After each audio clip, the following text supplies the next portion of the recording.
Evening all, right, some more kicking dust. Now, you'll notice this one kicked me off right in the middle of the green radioactive goo, which that was fun to spawn into, to figure to basically have to get myself out of flaming, burning goo. Anyway, so what we're going to do today is we're going to show you some more kind of running gunning footage. It's with the terrible Flaylock. Yes, the last video was a troll. Those of you who spotted it, 10 points.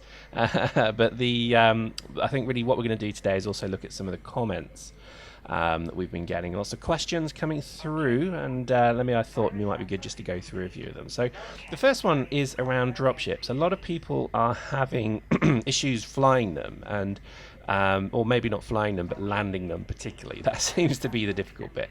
And I've got to admit, I agree with you. Maybe I should have put some dropship footage in here, but hey, that would require a certain amount of planning that is just beyond me. But maybe let me explain how I fly them, because the way to think of dropships is they're not like, they are called VTOL for a reason, vertical takeoff and landing or whatever, because that's really all they do. You have to think of them almost as if, imagine if you've got your right hand, hold your right hand up, and imagine you're holding a weight in that hand. Well, that's how dropships feel. So you can't literally push it around too much, because you'll lose balance.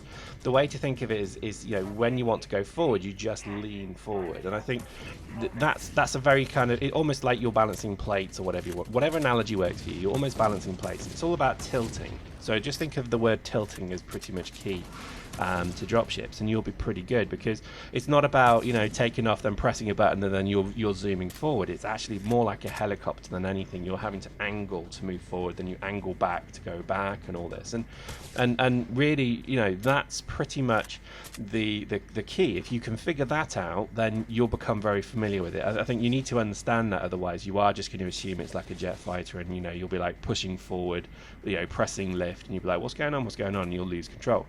If you think of it very much as, lift and drop are your two main controls, the ability to go up or down, and then all you're doing is angling forward to go forward, angling back to go back. So basically, if you think of it, literally like, balancing plates, that kind of woo-wee, woo, that kind of thing, then you'll probably be all right. That's a terrible analogy, and it's completely stupid, but it's probably the only one I can think of right now. And it's apt, because I think certainly the way that I fly dropships is, you're constantly just lifting up and down, and it's all about which way you vector. So if you angle left, you move left, and so on. But it's all very slight, it's very delayed. There are some better controls groupings that you can try. Remember, go to options, system something, then go to controls, and you can change the different control groups. Now try them, because there may be another game that you kind of get where you fly. You can probably select that and use that, so that may help. I generally use mouse and keyboard, and I find it quite easy to fly the dropship after a bit of experience. So I think just give it a go. Dropships are cheap now as well, so they're well worth calling in. I think they're good. Right, the next one's around remote explosives. Firstly, someone was asking me how you use them, but secondly, I think not just mechanically how you use them, but maybe what would be a good place to use them. Well, I've seen a few dudes running around, I think mostly from Dust University, so that shows me that they really are experimenting. Basically throwing remote explosives, running away, pressing the button. Now, to be honest, mechanically the way remotes work is you literally just run up to a point, drop it, and then your arm will shift, and you'll have your arm basically in front of you again, and you'll press alternate fire, which for me is the right mouse button. I think it could be circle. Again, sorry if I got that wrong, but it's the alternate fire. And that will actually, you'll push a button on your wrist, and the remote explosive will explode. You can drop as much as 3. Is that 3? Is it 3? I think it's as much as 3. I could be wrong, but basically you can drop a number of them, but remember, they will all explode. You don't have the ability to kind of program in A, B, or C. So just bear that in mind. Where would I use remote explosives? To be honest, capture points, obviously. I think there's also some good stuff around luring heavies around corners, then basically getting them to follow you around a corner, drop a remote explosive, run to a safe distance, then watch him come around the corner, and then see if you can launch him onto the roof. That kind of stuff is is good use for remote explosives. I don't think they work terribly well against vehicles. Now, I need to do some testing on this. I think there's a bit of a misconception about how good they are against vehicles, because to be honest, I don't think they are.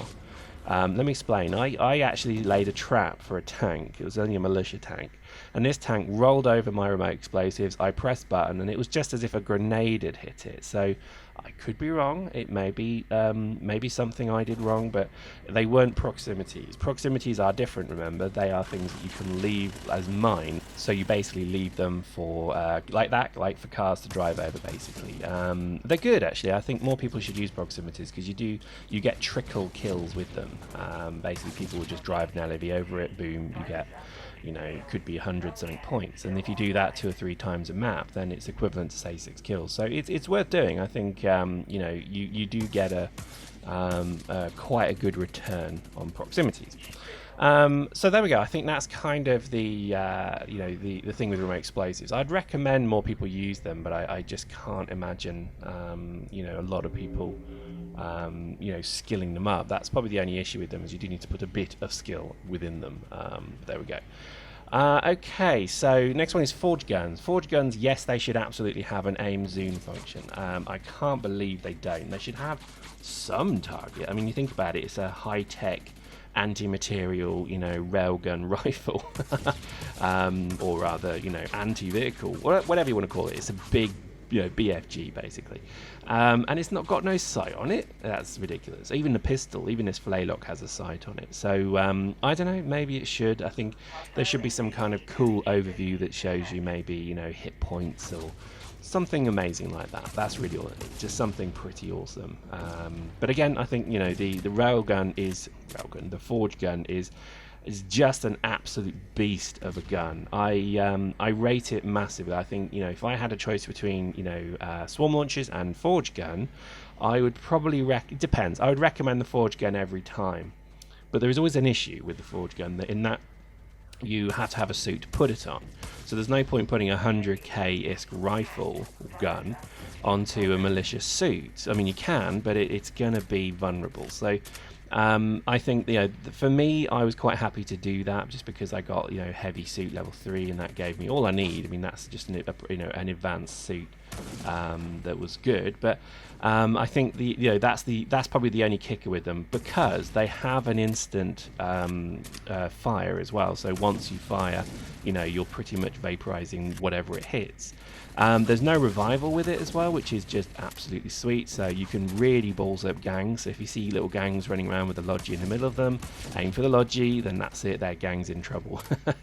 Because they can't revive basically that Logi, then they're in trouble. I think also it's just the ability to kill any vehicle. I mean, I've got the prototype one, and it will just you know, decimate any vehicle it comes across.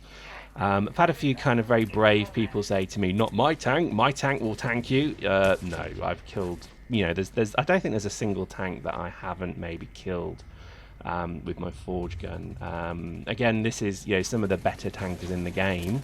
I've come across them and I've killed them with it.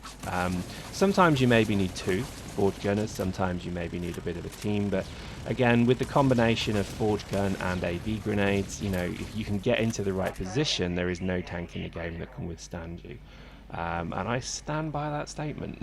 It's quite an incendiary one, but I think it's true. You know, I think the forge gun does a massive amount of damage, and it's a good gun. And to be honest, the accuracy of it, once you get the proficiency up as well, does seem to be quite high. So it's got an absolute blast.